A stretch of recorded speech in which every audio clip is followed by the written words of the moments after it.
నమస్తే, నేను మీ Ashok Kumar. Welcome to our channel. రాష్ట్రం అంతా ఒకే టాపిక్ పైన చర్చ జరుగుతుంది. నిన్న అదే వీడియో కావచ్చు, మొన్న అదే వీడియో కావచ్చు, కానీ దీంట్లో రోజు రోజుకి ఒక నూతనంగా సరికొత్త అప్డేట్ అంటూ వస్తుంది. సరే, వివరంలోకి వెళ్తే అసెంబ్లీ క్లాస్ ప్రకారం సెక్షన్ 190 సబ్ సెక్షన్ 4 ప్రకారం కావచ్చు, రాజ్యాంగంలోని ఏదైతే సెక్షన్ ఉందో 187 సబ్ సెక్షన్ 3 ప్రకారం అసెంబ్లీ గన 60 పని దినాలు గన అటెండ్ అవ్వకుంటే వారిపైన ఖచ్చితంగా వేటు తప్పదు, మళ్ళీ బై ఎలక్షన్ కంటూ వెళ్లాల్సి వస్తుందని చెప్పేది ఆ నియమావళి యొక్క అంతరార్థము. ఈ క్రమంలో జగన్మోహన్ రెడ్డి గారు ప్రతిరోజు మేకపోతు గాంభీర్యం అయితే ప్రదర్శిస్తున్నారు. నేను అసెంబ్లీకి రాను, ఏదైతే ఇది కానీ అని చెప్పి. ఈ క్రమంలో సరికొత్తగా జగన్మోహన్ రెడ్డి గారు హైకోర్టులో పిటిషన్ వేయడం జరిగింది. దీనిపైన మనతో పూర్తిగా చర్చించడానికి సీనియర్ జర్నలిస్ట్ భరతిరెడ్డి గారు అయితే ఉన్నారు. సార్ నమస్తే. సార్ నమస్తే సార్. జగన్మోహన్ రెడ్డి గారు నేను చెప్పినట్టు మేకపోతు గాంభీర్యం అయితే ప్రదర్శిస్తూ వస్తున్నారు. సార్, నేను అసెంబ్లీకి రాను, నాకు తగు సమయం కావాలా అని చెప్తున్నాడు. కానీ మరోపక్క ఏమన్నా మళ్ళీ బై ఎలక్షన్ కన్నా వస్తే పార్టీకి పూర్తి స్థాయి డ్యామేజ్ అయిపోతుందనే భయంతోనో ఎట్లా మనకు తెలియదు. కానీ ఆయనకు అన్నీ తెలిసి కూడా హైకోర్టులో మళ్ళీ పిటిషన్ వేశాడు. ఆ పిటిషన్ సారాంశం ఏంటంటే సార్, ఎక్కడక్కడ ఈ యొక్క సంఖ్య ప్రకారం ప్రతిపక్ష హోదా ఇస్తారు అని చెప్పి రాయలేదు. మన రాష్ట్రంలో ఉండేటువంటి 3 పార్టీలు ఒక సైడ్ ఉన్నది, వేరే పార్టీ ఒక సైడ్ ఉన్నది, కాబట్టి ఖచ్చితంగా ప్రతిపక్ష హోదా ఇవ్వాలా, అలా ఇస్తే నేనైతే అసెంబ్లీకి వస్తానని చెప్పి ఆయన అంతరార్థం. దీనిపైన మీరు ఏమంటారు సార్? జగన్మోహన్ రెడ్డి మొదటి నుంచి కూడా అసెంబ్లీకి రావడానికి నిరాసక్తత చూపుతున్నాడు.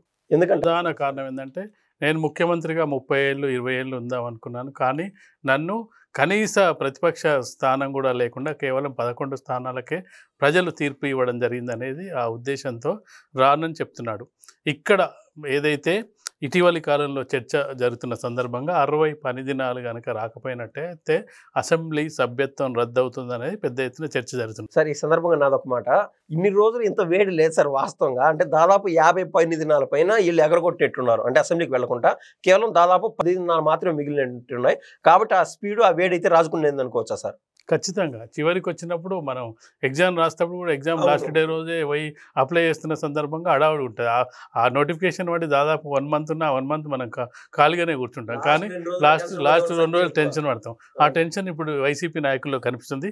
ఇక్కడ తను వేసిన పిటిషన్ గురించి మనం మాట్లాడుకున్నట్టయితే, తను ఏం పిటిషన్ వేశాడు హైకోర్టులో, ఇది ఎక్కడ కూడా రాజ్యాంగంలో పొందుపరచలేదు, కాబట్టి నాకు ప్రతిపక్ష నాయకుని హోదా ఇవ్వాలనేది ఆయన డిమాండ్. మొదటి నుంచి కూడా అదే డిమాండ్తో అవుతున్నారు. అలాగే మారం చేస్తున్నాడు. ఒక విధంగా చెప్పాలంటే, స్కూలు పిల్లాడు వెళ్ళాలంటే వాడు చాక్లెట్ ఆడతాడు, బిస్కెట్ ఆడతాడు, లాస్ట్కి ఏదో విధంగా వెళ్తాడు చివరికి ఏది ఇచ్చిన అది. కానీ ఇక్కడ ఒకటే దాని మీద ఉన్నాడు. కాకపోతే ఇప్పుడు రాజ్యాంగంలో రాసినవన్నీ అవుతున్నాయా, రాజ్యాంగంలో లేనివన్నీ అవుతున్నాయా అంటే గత ప్రాక్టీసెస్ చూడాల్సిన అవసరం ఉంది. గత ప్రాక్టీసెస్ ఏం చెప్తున్నాయి అనేది ముఖ్యం. రాజ్యాంగంలో కొన్ని రాయరు, వాటిని ఏం చేస్తారంటే స్పీకర్ల నిర్ణయానికి, రాష్ట్రపతుల నిర్ణయానికి, ఎవరైతే రాజ్యాంగ పదవిలో ఉండి రాజ్యాంగ పరిరక్షణకు కట్టుబడే హోదాలో ఉన్నారో వాళ్ళ నిర్ణయానికి వదిలేస్తుంటారు. ఇప్పుడు మనం చూస్తాం, ఎవరికి మెజారిటీ రానప్పుడు ఎవరిని ఆహ్వానించాలి ప్రభుత్వ ఏర్పాటుకు అనేది అది రాష్ట్రపతి విచక్షణకు, అలాగే గవర్నర్ విచక్షణకు వదిలేస్తుంటారు. అది రాజ్యాంగంలో రాయలేదు. దాన్ని ఒక ప్రాక్టీసెస్ సింగిల్ లార్జెస్ట్ పార్టీని ముందుగా పిలవండి, వాళ్ళు రుజువు చేసుకోలేకపోతే తర్వాత పార్టీని పిలవండి అనేది ఒక రూలును దాన్ని ఫాలో అవుతున్నారు. ఇక్కడ ఆ రూల్ను ఫాలో అయినప్పుడు గత ప్రాక్టీసెస్ చూసినప్పుడు ఎప్పుడు కూడా ఒక 10% అన్న మినిమం, అంటే ఏదైతే సభ్యులు ఉన్నారో శాసనసభ కానీ పార్లమెంట్లో కానీ ఆ సభ్యుల సంఖ్య ఆధారంగా ఒక 10% వచ్చినట్టయితే వారికి ప్రధాన ప్రతిపక్ష హోదా లభిస్తుంది. ప్రతిపక్ష హోదా వేరు, ప్రధాన ప్రతిపక్ష హోదా వేరు. అంటే డిఫరెన్స్ ఎంత సార్? ప్రతిపక్ష హోదా అంటే ఒక అసెంబ్లీలో ఒక 4 పార్టీలు ఉంటాయి, ప్రతి పార్టీకి ప్రతిపక్ష హోదా ఉంటుంది. ప్రధాన ప్రతిపక్ష హోదా అంటే క్యాబినెట్తో ర్యాంకుతో కూడా, మన తెలంగాణ అసెంబ్లీలో చూసుకున్నట్టు ఈడ 4 ప్రతిపక్ష పార్టీలు ఉన్నాయి. ఒకటి చూసుకుంటే బీఆర్ఎస్ ప్రధాన ప్రతిపక్ష పార్టీ, బీజేపీకి 8 సీట్లు ఉన్నాయి, ప్రతిపక్ష పార్టీ ఉంది. అలా వేసుకున్నట్లయితే ఎంఐఎం ప్రతిపక్ష పార్టీ ఉంది, సిపిఐ ఒక్కరున్న వాళ్ళు కూడా ప్రతిపక్షంలో ఉన్నారు. సో ఇక్కడ జగన్మోహన్ రెడ్డి పార్టీ కూడా ప్రతిపక్ష హోదా ఉన్నట్లుగా సార్ ఉంది, కానీ ఆయనకు ప్రధాన ప్రతిపక్ష హోదా క్యాబినెట్తో కూడిన ర్యాంకు కావాలని అడుగుతున్నాడు. గత ప్రాక్టీసెస్ని మనం ఒకసారి పరిగణలోకి తీసుకున్నట్టయితే 2014లో ఏం జరిగింది, లోక్సభలో కాంగ్రెస్ పార్టీకి కేవలం 50 మంది లోక్సభ సభ్యులు మాత్రమే గెలవడం జరిగింది. ఈ ప్రాక్టీసెస్ ప్రకారం మనం చూసుకుంటే మినిమం 543 మంది లోక్సభ సభ్యుల్లో 55 మంది సభ్యులు ఉంటే వాళ్ళకు ప్రధాన ప్రతిపక్ష హోదా లభిస్తుంది. కానీ ఇప్పుడున్న స్పీకర్ ఇవ్వలేదు, వీళ్ళు కూడా డిమాండ్ చేయలేదు. ఎందుకంటే ఒక ప్రాక్టీసెస్ నడుస్తుంది కదా, గతంలో వాళ్ళు పరిపాలించారు కాబట్టి. సరే, తదనంతరం 2019లో జరిగిన ఎన్నికల్లో మనం ఒకసారి గమనించినట్టయితే అప్పుడు కూడా ఆ టైంలో రాహుల్ గాంధీ గారు కూడా సుప్రీంకోర్టు వరకు వెళ్తే సుప్రీంకోర్టు మౌలాంకర్ గారి ఏదైతే ఉందో నియమావళి, నేను చెప్పేది అది, ఆ ప్రాక్టీసెస్ అనేది ముఖ్యం కదా. ప్రాక్టీసెస్ వాళ్ళకి 52 మంది సభ్యులే ఉన్నారు కాబట్టి అప్పుడే, ఈసారి 99 మంది సభ్యులు ఉన్నారు, వాళ్ళకి వచ్చింది. ముఖ్యమైన విషయం ఏంటంటే ఇంకా లోక్సభలో ప్రధాన ప్రతిపక్ష హోదా చాలా ముఖ్యమైనది. ఎందుకంటే కొన్ని వీటిని డిసైడ్ చేసేటప్పుడు ప్రధాని, ప్రతిపక్ష నాయకుడు, సుప్రీంకోర్టు జడ్జి కలిసి కొన్ని సివిసి పదవులు కానీ కొన్ని పదవులు, ముఖ్యమైన కీలకమైన పదవులు డిసైడ్ చేసేటప్పుడు ముగ్గురు కూర్చోవాల్సిన అవసరం ఉంటుంది. అలాంటి సందర్భంలో కూడా వాళ్ళు ప్రధాన ప్రతిపక్ష హోదా అక్కడ లభించలేదు. ఇక్కడ మనం చూసుకుంటే ఆంధ్రప్రదేశ్ సుప్రీంకోర్టు కూడా క్లియర్ కట్ గా చెప్పినట్టుంది కదా సార్, మేమైతే ఇన్వాల్వ్ అయ్యేదాన్ని మాకు హక్కు కూడా లేదండి. స్పీకర్ విషయంలో సుప్రీంకోర్టు ఇన్వాల్వ్ అవ్వడానికి ఇష్టపడలేదు. ఈవెన్ దో తెలంగాణ అసెంబ్లీకి సంబంధించిన మనం చూసుకున్నట్టయితే ఫిరాయింపుదారులపై మీరు ఫిరాయింపు చేశారు, అది దొరికారు వాళ్ళని మీరు సస్పెండ్ చేయండి, సస్పెండ్ చేయమని స్పీకర్ని ఆదేశించమంటే కూడా స్పీకర్కు కోర్టు చెప్పింది ఏంటంటే మీరు నిర్ణయం తీసుకోండి అని చెప్పింది, కానీ ఇదే నిర్ణయం తీసుకోమని చెప్పి కోర్టు చెప్పలేదు. కోర్టులు ఎప్పుడు కూడా శాసనసభ వ్యవహారాలకు సంబంధించి వేరు, న్యాయ వ్యవస్థ వేరు, పరిపాలన వేరు, దేనికి అది ఒక లైన్ ఉంటుంది. ఈ లైన్లోకి వాళ్ళు సూచనలు సలహాలు మాత్రమే ఇస్తారు, కానీ నువ్వు ఈ విధంగా చేయని చెప్పి అది అని చెప్పారు. స్పీకర్ కూడా ఏ విధంగా నిర్ణయం తీసుకోవాలని స్పీకర్ నిర్ణయంపై ఆధారపడి ఉంటుంది. స్పీకర్ గత ప్రాక్టీసెస్ చూస్తాడు, గతంలో ఏం జరిగింది చూస్తాడు. ఉమ్మడి రాష్ట్రంలో మనం చూడితే టీడీపీ రెండోసారి అధికారంలోకి వచ్చినప్పుడు ఎన్టీ రామారావు ఘన విజయం సాధించడం జరిగింది. దాదాపు 220 సీట్లు రావడం జరిగింది. 28 దాదాపు ఆయన మిత్రపక్షాలైన సిపిఎంలకు 35 సీట్లు రావడం జరిగింది. కాంగ్రెస్ పార్టీకి కేవలం 23 సీట్లు, ఉమ్మడి రాష్ట్రంలో కేవలం 23 సీట్లే రావడం జరిగింది. అయినప్పటికీ పి జనార్దన్ రెడ్డి ప్రతిపక్ష నాయకుడిగా ఉండి పోరాటం చేయడం జరిగింది. అతనికి ప్రధాన ప్రతిపక్ష హోదా లేనప్పటికీ అసెంబ్లీలో పోరాటం చేయడం జరిగింది, ప్రజా సమస్యలను లేవనెత్తడం జరిగింది. నేను రాను, నాకు సంబంధం లేదు, నాకు ప్రతిపక్ష నాయకుడు ఇవ్వకపోతే నేను రానని అప్పుడు చెప్పలేదు. ఇదే వ్యవహారం సార్ గత 5 ఏళ్లలో జగన్మోహన్ రెడ్డి గారు and his batch one side, other side వీళ్ళు 23 మంది ఎమ్మెల్యేలు పెట్టుకున్నారు. అందులో 4 బయటికి లాగేశారు. ఆ 4 ఎమ్మెల్యేలో పెద్ద నాయకుడు అయినటువంటి కర్ణం బలరాం లాంటి వాళ్ళు కూడా లాగేశారు.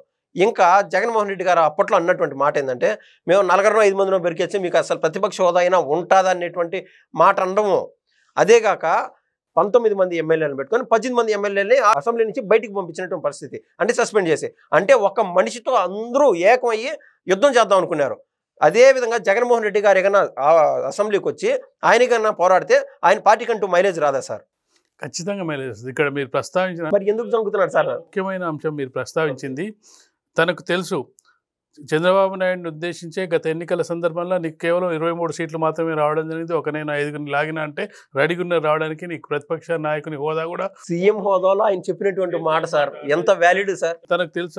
అంటే 18 మంది మినిమం లేకపోతే ప్రతిపక్ష హోదా పోతుందనే విషయం తనకు తెలిసి ఇప్పుడు ఏ విధంగా పోతున్నాడు. మాట తప్పను మడమ తెప్పను అనేటువంటి జగన్మోహన్ రెడ్డి నీకు ప్రతిపక్ష హోదా ఉండదని చెప్పినప్పుడు తనకు తెలుసు కదా. అంటే ఈ 18 మంది శాసనసభ్యులు లేకపోతే ప్రతిపక్ష హోదా ఉండదనే విషయం తనకు తెలుసు. అయినప్పటికీ కోర్టుకు ఎందుకు వెళ్తున్నా అంటే ఇక్కడ మనం గమనించాల్సిన విషయం ఒక్కటే, ఇదంతా పై నీకు ప్రజాస్వామ్యం ప్రస్తావించాలంటే నీకు ఏ పక్ష నాయకుడు అక్కర్లేదు. వెళ్ళి అసెంబ్లీ స్పీకర్కు చేయి ఎత్తితే ఆ టైం కేటాయిస్తాడు. నీకు అందరికి 10 నిమిషాలు కేటాయిస్తే ఒక సభ్యునికైనా 5 నిమిషాలు కేటాయిస్తాడు. ఆ సమయంలో నువ్వు చెప్పాల్సిన విషయాలు చెప్పవచ్చు, జరగాల్సిన పనులు జరుగుతాయి. నియోజకవర్గానికి సంబంధించి నువ్వు ఒక 11 మందికి సంబంధించిన ఒక పక్ష నాయకుని కాబట్టి నీకు మరికొంత సమయం ఎక్కువగానే వస్తుంది. కానీ ఇక్కడ మనం గమనించాల్సిన విషయం ఏంటంటే, నువ్వు ఏ ప్రశ్న లేవనెత్తినా, ఏ క్వశ్చన్ లేవనెత్తినా ప్రభుత్వంపైకి అది నీ మీద రివర్స్ అయ్యే అవకాశం ఉంది, ఎదురుదాడి జరిగే అవకాశం ఉంది. ఒక లిక్కర్ స్కామ్ గురించి మాట్లాడితే లిక్కర్ స్కామ్లే నీ మొత్తం బెటాలియన్ అంతా ఇరుక్కుంది, నువ్వేమో ఆదాలతో ఉంది కానీ నువ్వు అక్కడ ఇరుక్కుపోయే అవకాశం ఉంది. నువ్వు భూదందాల గురించి మాట్లాడినావు అనుకో, ఆల్రెడీ నీ వాళ్ళందరూ లోపల ఉన్నారు. నువ్వు శాంతి భద్రతల గురించి మాట్లాడనుకో, టీడీపీ కార్యకర్తల మీద నువ్వు చాలా మంది మీద కేసులు పెట్టినావు, నువ్వు ఎదురుదాడి అంటే నువ్వు ఏ సమస్య లేవనెత్తినా నీకే చుట్టుకునే అవకాశం ఉంది. దానికోసం నేను వెళ్ళి ఎందుకు ఆబాస్ పాలు అవ్వడం, ఎందుకు నేను వెళ్ళి పులి నోట్లో తల పెట్టడం, ఇంటికంటే మెల్ల పెట్టడం చెప్పి ఆయన దూరంగా నేను ఏంటంటే నేను ఇది ఇస్తే వస్తా లేకపోతే రాను అని చెప్పడం ద్వారా ప్రజలకు కూడా నాకు ప్రతిపక్ష నాయకుని హోదా ఇవ్వలేదు కాబట్టి వెళ్ళలేదు అని చెప్పుకునే ఒక అవకాశం కోసం చూస్తున్నారు తప్పిస్తే నిజంగానే అసెంబ్లీకి వెళ్ళాలంటే స్పీకర్ కూడా పదే పదే రిక్వెస్ట్ చేయడం జరిగింది. నీకు తగిన సమయం కేటాయిస్తాం, నీకు మాట్లాడడానికి మైక్ ఇస్తాం, నువ్వు ప్రజా సమస్యల్ని లేవనెత్తు, ఈ విధమైన నువ్వు జీతం తీసుకుంటున్నావు, జీతం తీసుకున్న వాళ్ళందరూ కూడా ఉద్యోగాలు ఎవరైనా 6 నెలల పాటు పోకుంటే 60 రోజుల పాటు. ఎంత తప్పు సార్ జీతాలు కూడా మనం గూగుల్ చేస్తే అర్థం అవుతుంది. 3.5 లక్ష 4 లక్షల రేంజ్ జీతాలు తీసుకుంటా కాదు. తర్వాత వీళ్ళకు ఎవరైతే ఎమ్మెల్యేలు అనుకో వాళ్ళు రిటైర్ అయిన తర్వాత, రిటైర్ మీన్స్ వాళ్ళు ఓడిపోయిన తర్వాత వాళ్ళకి పెన్షన్ సౌకర్యం కూడా లైఫ్ టైం పెన్షన్ ఉంది. ఏ ప్రైవేట్ ఉద్యోగానికైనా లైఫ్ టైం పెన్షన్ ఉందా? ఎవరికి లైఫ్ టైం. ఇప్పుడు కొత్తగా వస్తున్న ఉద్యోగస్తులకు ఈ 2004 తర్వాత ఎవరైతే ఉద్యోగస్తులు వాళ్ళకి పెన్షన్ సౌకర్యం కూడా లేదు. ఇలాంటి ఫెసిలిటీస్ అని ప్రభుత్వం ప్రజాధనంతో కల్పిస్తుంటే నీ పులివెందుల నియోజకవర్గానికి సంబంధించిన ప్రజలు నిన్ను ఎమ్మెల్యేగా అనుకున్నారు, ముఖ్యమంత్రి అనుకోలేదు. ఫస్ట్ నిన్ను ఎమ్మెల్యేగా అనుకున్నారు. ఫస్ట్ ప్రైమరీగా నిన్ను ఎమ్మెల్యేగా అనుకుంటే నువ్వు ఎమ్మెల్యే అయ్యాక మంత్రి అయితే ముఖ్యమంత్రి సెకండరీ. బట్ నువ్వు ఎమ్మెల్యేగా నువ్వు బాధ్యత ఏం చేయాలి? పులివెందులకు సంబంధించిన సమస్యల్ని పరిష్కరించాలి. అక్కడ ఏమైనా సమస్య ఉంటే అసెంబ్లీ దృష్టికి తీసుకెళ్ళాలి, పరిష్కార మార్గాలు కనిపించాలి. నీకు 10 మంది మిగతా 10 మందిలో నువ్వు ఒకవేళ గెలిచి ఉంటే అందరికి మంత్రి పదవులు ఇవ్వవు కదా, మిగతా వాళ్ళ సమస్యలను ఏవెత్తాలి కదా. ఈవెన్ దో పవన్ కళ్యాణ్ కూడా డిప్యూటీ సీఎం అయినప్పటికీ తన పిఠాపురానికి సంబంధించిన సమస్యలను అసెంబ్లీలో ప్రస్తావిస్తున్నారు కదా. అది ఖచ్చితంగా ఏంటంటే నువ్వు ఫస్ట్ ఎమ్మెల్యేగా నీ బాధ్యత ఏంది? అసెంబ్లీ ఉండేది ఎమ్మెల్యేలు అసెంబ్లీకి వచ్చి చర్చలు సమస్యల కోసం అక్కడికి వస్తారు. ఆ సమస్యల పరిష్కారం కోసం అక్కడ వేదిక. నువ్వు బయట ఎన్ని మాట్లాడినా ఏం చేసినా ప్రెస్ మీట్లలో ఈరోజు టీవీలో వస్తుంది, రేపు చర్చ అయింది, ఎల్లుండి రచ్చ అయింది. కానీ అదే నువ్వు అసెంబ్లీలో ప్రస్తావించినట్లయితే అది రికార్డ్స్లోకి ఎక్కుతుంది. అక్కడ మినిస్టర్ ఉంటాడు, సంబంధిత అధికారులు ఉంటుంది. మా గ్రామంలో మా నియోజకవర్గంలో అభివృద్ధి పనులు జరగలేదంటే వెంటనే వాళ్ళు ఎక్కడెక్కడ ఏం జరగలేవు, ఫండ్స్ రిలీజ్ చేసేది ఉంటే వెంటనే రిలీజ్ చేస్తారు. ఒకవేళ రిలీజ్ చేయకపోయినా అక్కడ నీకు రికార్డ్ అయి ఉంటుంది. మళ్ళీ వచ్చే సమావేశం నాటికి కష్టపడినాము, ఇచ్చేవాళ్ళు ఎవరు, మీరు పట్టించుకోలేదండి.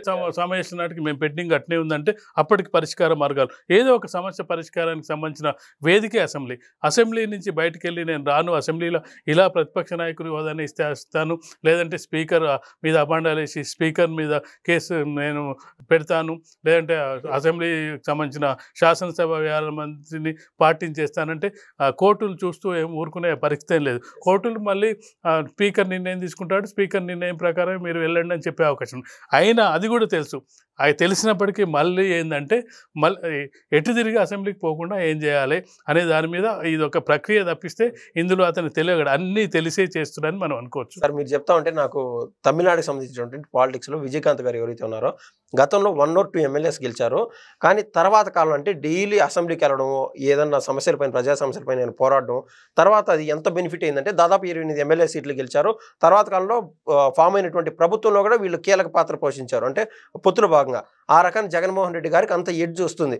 సరే ఈ క్రమంలో ఫైనల్ క్వశ్చన్ ఏంటంటే జగన్మోహన్ రెడ్డి గారేమో ఒక పక్క నేను అసెంబ్లీకి వెళ్ళను అని బెట్టి చేస్తున్నారు, మరో పక్క అసెంబ్లీకి వెళ్ళకుంటే అది ఒక పదవి పోతుంది, సస్పెండ్ అయిపోతాను, అదొక టెన్షన్. సో ఆయన పరిస్థితి మొత్తం మీద కుర్తులో పడిన ఎలక మాదిరా లేదా ముందు నువ్వు వెనక గొయ్యి మాదిరా అంటే అంత హార్ట్గా ఉంది తన బ్రెయిన్ అని మనం అనుకోవచ్చా సార్? ఈ 10 రోజులు లాస్ట్ డే వెళ్ళి ఎప్పుడో ఒక రోజు వెళ్ళి సంతకం పెట్టొచ్చే అవకాశం ఉంటుంది. ఒకవేళ అసెంబ్లీలో కనుక కొనసాగాలనుకుంటే ఏదో ఒక రోజు వెళ్ళి ఒక లాజిక్ ప్రకారం లేదో వాళ్ళు ఏదో నన్ను రిక్వెస్ట్ చేస్తున్నారు నేను వెళ్తున్నానని చెప్పి ఏదో ఒకసారి వెళ్ళి వచ్చే అవకాశం ఉంది. లేదు నేను వదిలేసుకుంటాను, నాకు అవసరం లేదు. ఇటీవల చర్చలు జరుగుతున్నాయి ఏంటంటే పులివెందుల నుంచి రాజీనామా చేసి మన కడప లోక్సభ నుంచి ఎంపీగా పోటీ చేస్తారనే వాదనలు వినిపిస్తున్న నేపథ్యంలో ఆ విధంగా ఏమైనా ప్రయత్నం చేస్తే ఒకవేళ కనుక నువ్వు అసెంబ్లీకి వెళ్తలే నీ సభ్యులు, మరి ఒకవేళ నువ్వు బైకాట్ చేసేది ఉంటే నీకు ఎమ్మెల్సీ మరి నీ మండలిలో ఎట్లా అవకాశం ఇస్తున్నారు నీ సభ్యులకు? బొత్స సత్యనారాయణ రోజు మాట్లాడుతున్నాడు కదా, నీ సభ్యులు మాట్లాడుతున్నారు కదా, వాళ్ళకి ఎలా అవకాశం వస్తుంది?